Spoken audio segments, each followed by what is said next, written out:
The Rhine River in Germany is renowned for its picturesque scenery and the numerous castles that dot its banks. These castles, many of which are well-preserved medieval fortresses and romantic ruins, offer a glimpse into the region's rich history and architectural heritage.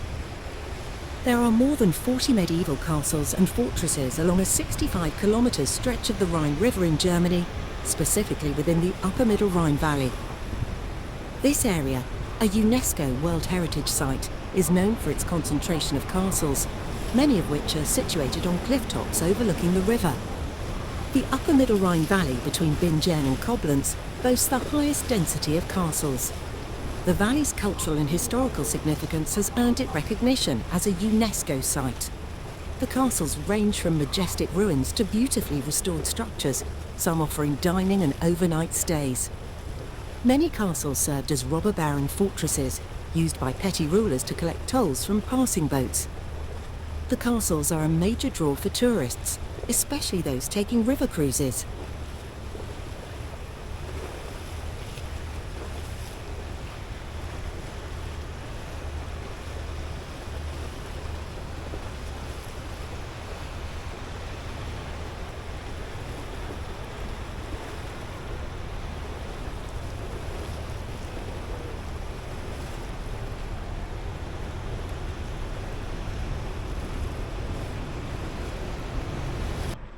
Hatto went to the Bingen Tower in the middle, which is now called the Mouse Tower, but the mice followed him and ate him up, so he sort of ended up with a deserving fate for his greediness and where we're passing now, there was look at those like little terraces of the castle. They say it was used to be a toilet, but I'm sure that Professor Clancy could have more scientific explanation for that. So, dear guests, on the left-hand side, if you look up on the hill, you will see Castle of Rheinstein. Rheinstein Castle was built around 900. It's one of the oldest castles around here.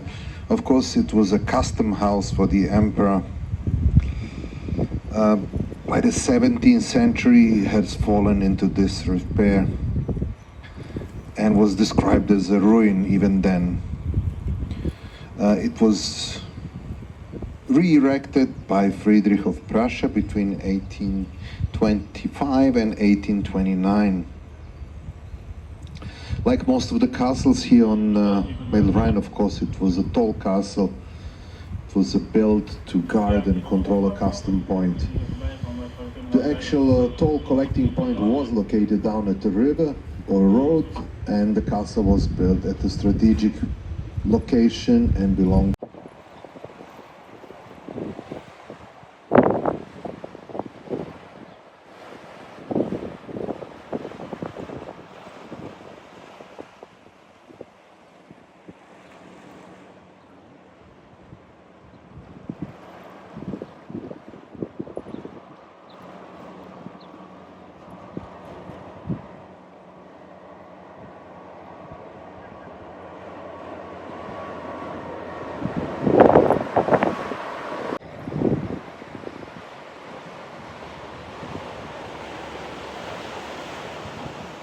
So this is the Reichenstein Castle from the 11th century. It was several times destroyed by Rhenish Town Alliance because it was a famous hideaway for the robbers. In 1282, Rudolf von Habsburg repeated his actions of destroying it in order to get rid of the robber barons, or robber knights as they were also known.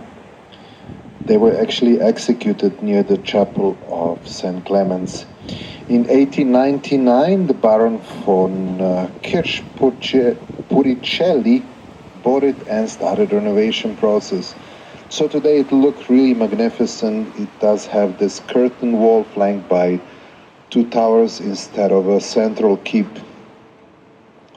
The walls you can see are 8 meters thick, and the top and 16 meter high. So it was quite difficult to conquer this castle. Today inside is now a hotel and a restaurant, and the rooms contain valuable furniture and remarkable collection of arms and antlers. Next is the Sonic Castle, and that castle shares a similar fate as Reichenstein.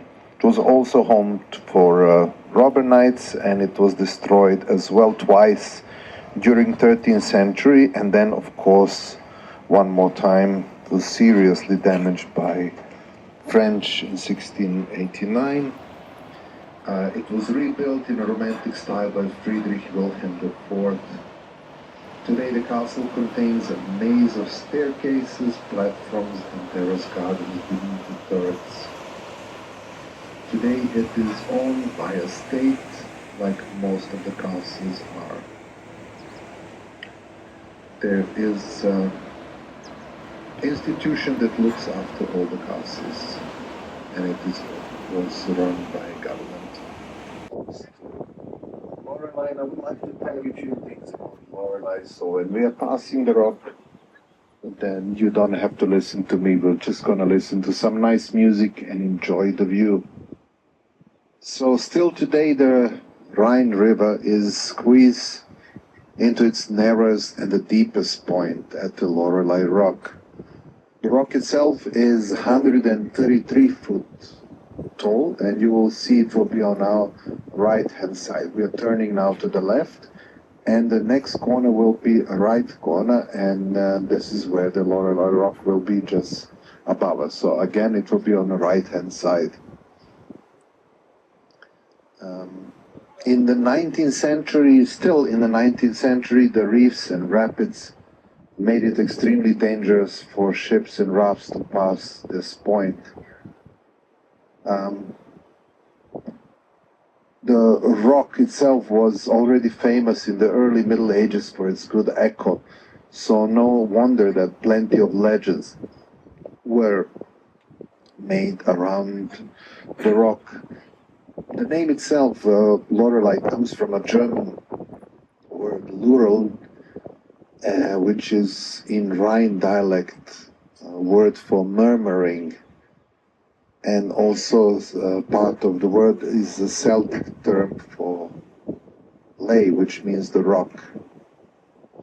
Translation of the name would therefore be the Murmur Rock, or the Murmuring Rock. It was a dangerous part of the river, and a lot of accidents happened. So sailors, captains were probably looking for some kind of explanation why this happened, so it was easier to come up with a story of enchanted, beautiful ladies singing and disrupting young sailors than tell about rough seas, rough water here at the corner.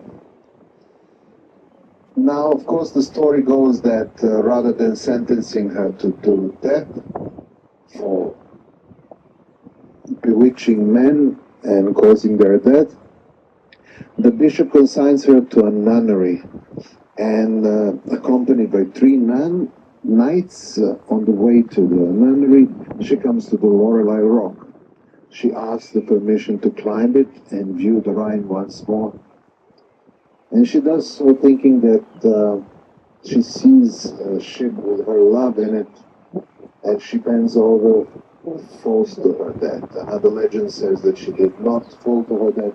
She turned into a siren, into a mermaid, and continued to sing. And even today, according to the poem, in 1824, Heinrich Heine sees the one of his most famous poems, The Lorelei. It describes eponymous female as a sort of siren who's sitting on a cliff above the Rhine and combing her golden hair, unwittingly distracted shipmen with her beauty and song, causing them to crash on the rocks. the music. We are right now, you can see the on the right hand side Lorelei. If you look up, there is a German in the street.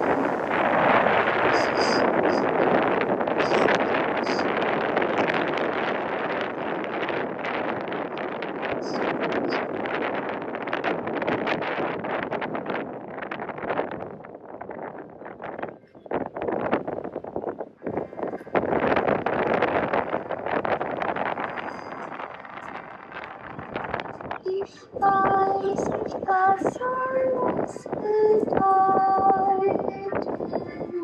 dass ich so traurig ein Märchen aus alten Zeiten, das geht mir nicht aus dem Sinn.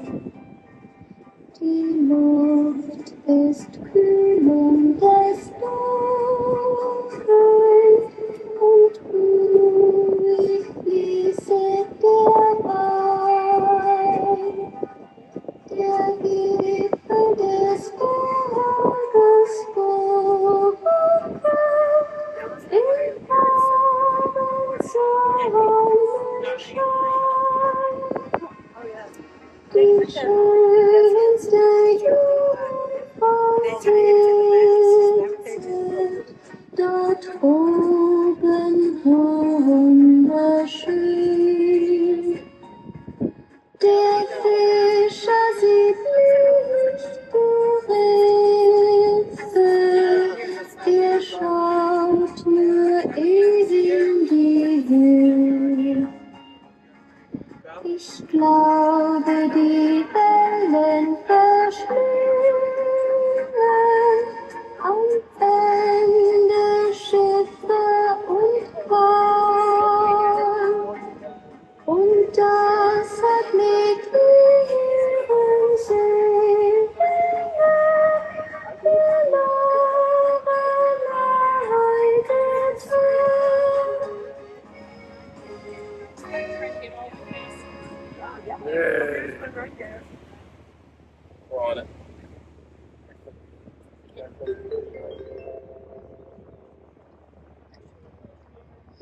Okay, dear guests, keep your cameras ready because after passing Lorelei Rock, and there is a statue right now on the right hand side. You can take a good photo of the statue. Alright, good. There's some kids swimming in the Rhine River just behind them. So this is Lorelei and how important it is for this part of Germany. To the right up you can see now the Katz Castle. Again, it was mentioned this morning in the professor's lecture. The famous Katz Castle, which translates into the Cat Castle.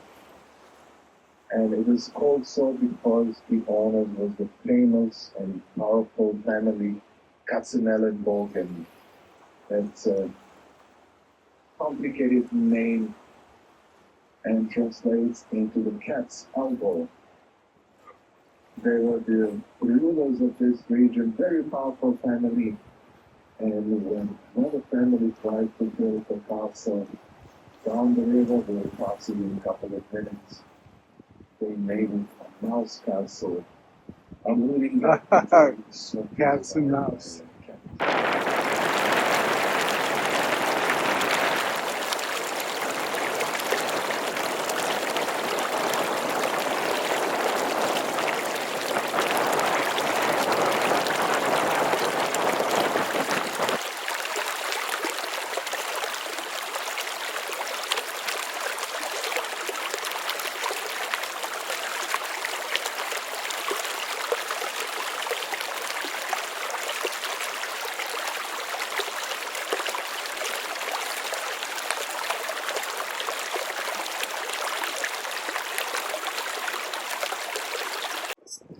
We're now approaching the little town of Raubach with its charming rose gardens, the riverfront, half different houses, and the medieval Victorian city walls.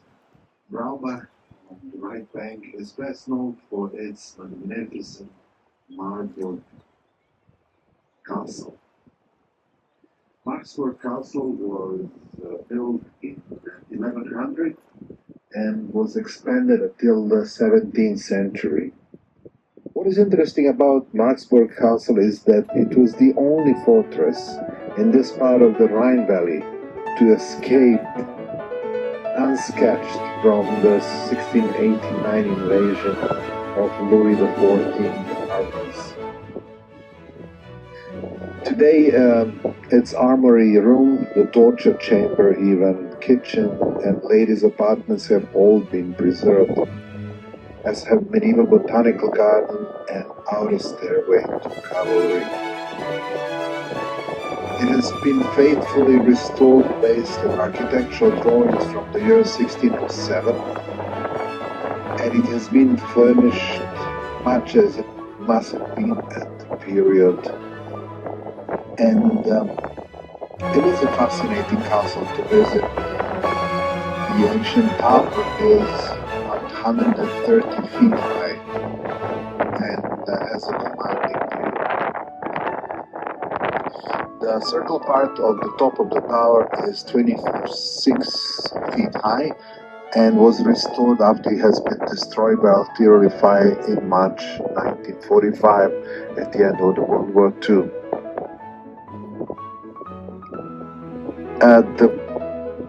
The castle has it is very valued in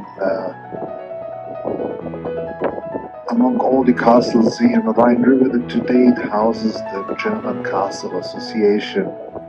It is open to public, it offered guided tours in different languages, it has a restaurant with fantastic views, and most importantly, it has the library that has the world's largest collection of books on medieval castles. So fascinating castle, never been destroyed, and yeah, this is probably the last castle that we will see before we enter the two more castles we will see, and then we're gonna be in Koblenz. I will tell you a little bit more about Lanek and Landstein Castle in a couple of minutes.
When the lightning hits here. You're not the first person who said that. I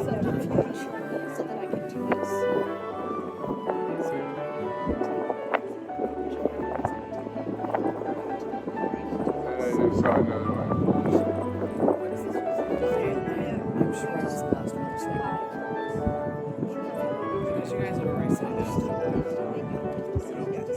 For what? Oh.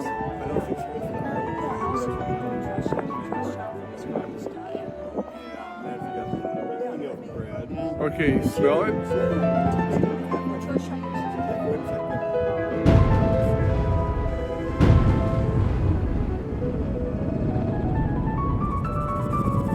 Okay, I got that. Do you smell the ozone now?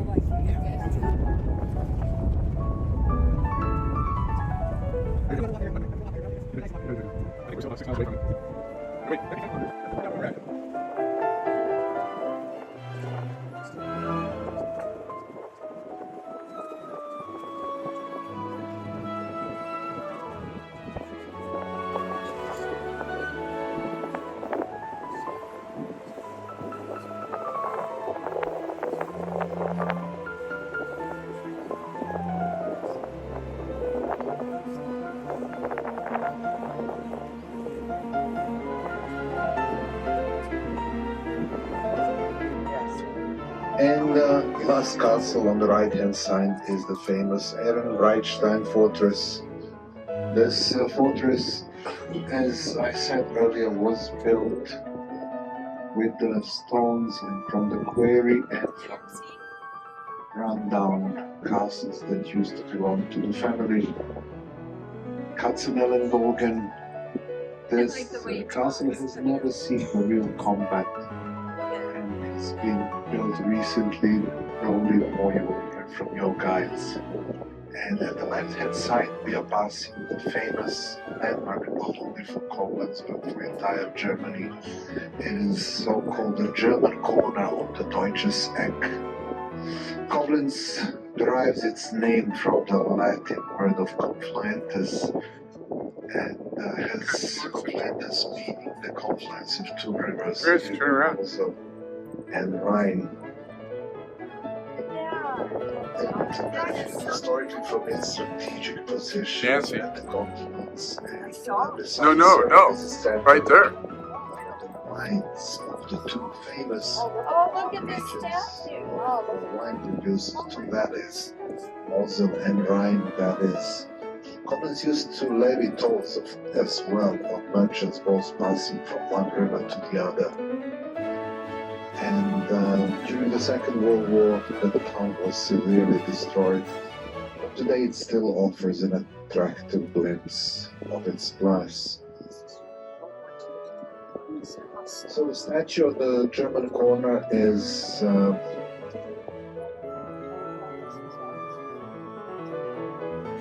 of the Emperor Wilhelm, and it was placed in the 19th century to show the French that the Rhine is German. Yeah. And it will remain German. So, by the way, the horse's tail is directed towards France as a symbolic gesture. You'll hear more from your guides during your tour, so now enjoy the view and enjoy your afternoon in Koblenz. I would like to thank you for your attention. We are now finishing with the commentary about Rhine, and still a lot of interesting things to hear and to see. Enjoy your afternoon. Thank you. Yeah, we don't do that. There's Oh, more lightning.